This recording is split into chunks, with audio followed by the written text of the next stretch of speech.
આ મીઠાઈમાં આપણે ખાંડ, ઘી, માવો, પનીર કોઈ પણ વસ્તુ ઉમેરવાની નથી. તો આ મીઠાઈ ડાયાબિટીસના દર્દી ખાઈ શકે એવી આપણે બનાવીશું. તમે જોઈ શકો છો આપણી મીઠાઈ એકદમ સરસ પોચી રૂ જેવી બની છે.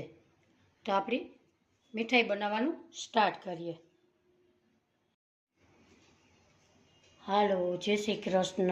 બધાને મારી ચેનલમાં હાર્દિક સ્વાગત છે.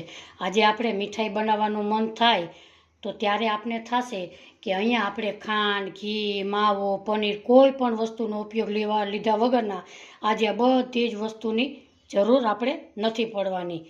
બધાને ભાવે એવી આપણે આજે મીઠાઈ બનાવીશું. ખાલી 1 કપ દૂધમાંથી આપણે સરસ બધાને ભાવે એવી આજે આપણે મીઠાઈ બનાવીશું. આ મીઠાઈ ડાયાબિટીસના દર્દી હોય એ ખૂબ જ પેટ ભરીને ખાઈ શકે છે. તો મારી ચેનલ આજ તમને ગમે તો એક લાઇક ને સબસ્ક્રાઈબ જરૂરથી કરજો. સૌ પ્રથમ આપણે ગેસ ચાલુ કર્યો, એની માથે એક પેન મૂકેલી છે અને એમાં નાખીશું 1 કપ દૂધ. 1 કપ દૂધ છે એની સામે અડધો કપ ગોળ લેશું. આપણે અહીંયા ખાંડનો ઉપયોગ જરા પણ કર્યો નથી. આને આપણે આંગળી ટચ થાય એટલું દૂધ આપણે ગરમ કરીશું.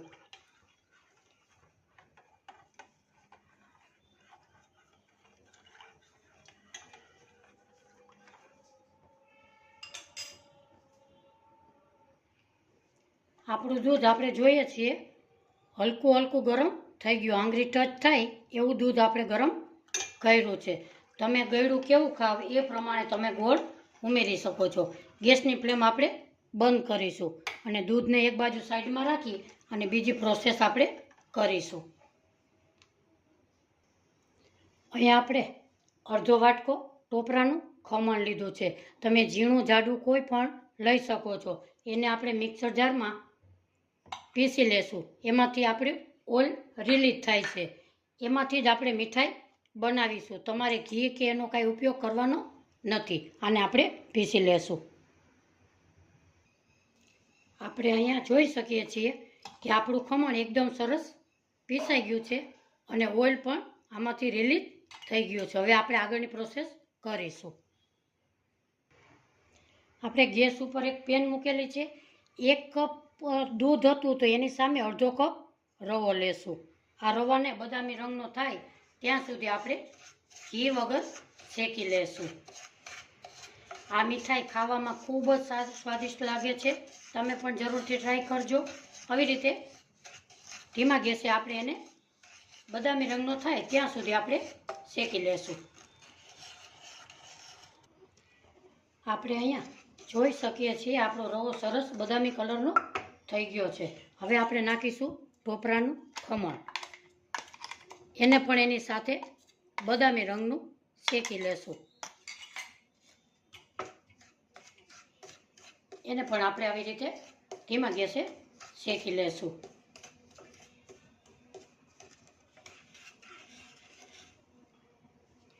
ટોપરાનો સ્વાદ આ મીઠાઈમાં ખૂબ જ સરસ સ્વાદિષ્ટ લાગે છે.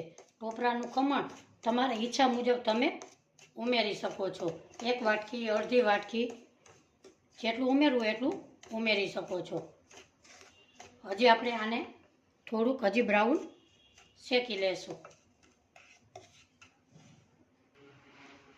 આપણો રવો અને ટોપરાનું ખમણ એકદમ સરસ બદામી રંગનું શેકાઈ ગયું છે. ગેસની ફ્લેમ બંધ કરીશું અને એક ડીશમાં આપણે કાઢી લેશું. આપણે એક બાઉલમાં કાઢી લેશું. હવે આપણે આગળની પ્રોસેસ કરીશું.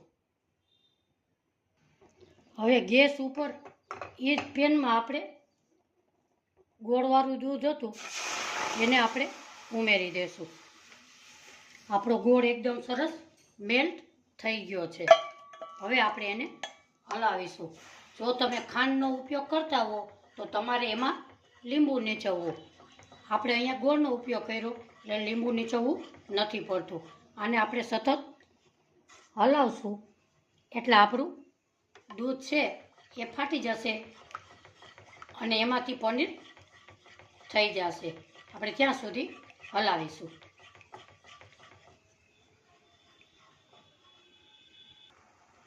હવે આપણે અહીંયા જોઈ શકીએ છીએ આપણું દૂધ ફાટી ગયું અને સરસ પનીર થઈ ગયું છે આપણા દૂધમાંથી.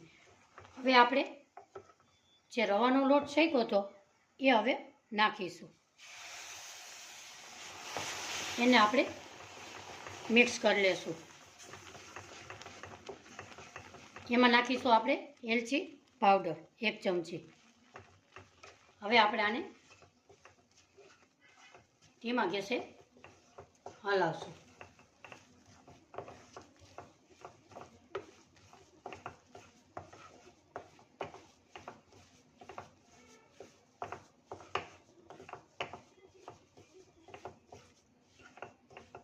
ગેસની ફ્લેમ બંધ કરીશું અને એક થાળીમાં આપણે સેટ કરી અને પાથરી દેશું. હવે આપણે એક થાળીમાં બધું નાખી અને સેટ કરી લેશું.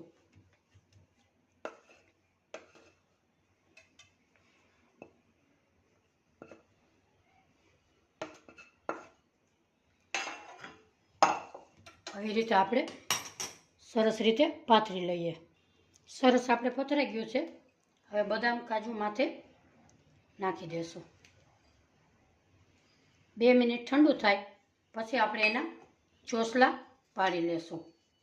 આને પણ આવી રીતે આપણે પ્રેસ કરી લેશું. 2 મિનિટ એને ઠંડુ થવા દેશું. આમાં આપણે થોડી ગુલાબની પાંદડી પણ નાખેલી છે. ઠંડુ થઈ ગયું. હવે આપણે ચોસલા પાડી લઈએ.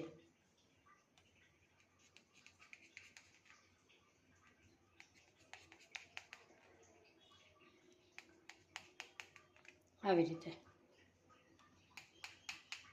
આજની મારી રેસીપી તમને થોડી ઘણી ગમી હોય તો લાઈક, શેર અને સબસ્ક્રાઈબ જરૂરથી કરજો. આવી રીતે આપણી મીઠાઈ સરસ ઠંડી થઈ ગઈ છે. હવે આપણે જોઈ લઈએ. જો તમારે ત્યાં મહેમાન આવે તો તમે આ મીઠાઈ ઝડપથી બનાવી શકો છો. બજારમાં મળતી આ મીઠાઈ ફક્ત 50 રૂપિયામાં બની જાય છે. આમાં પનીરની કણી પણ સરસ દેખાય છે. ખાવામાં ખૂબ જ સ્વાદિષ્ટ લાગે છે. આજની મારી રેસીપી તમને ગમી હોય તો લાઈક, શેર અને સબસ્ક્રાઈબ કરવાનું ભૂલશો નહીં. ફરી મળીશું એક નવી રેસીપી સાથે. ત્યાં સુધી બધાને મારા જય શ્રી કૃષ્ણ.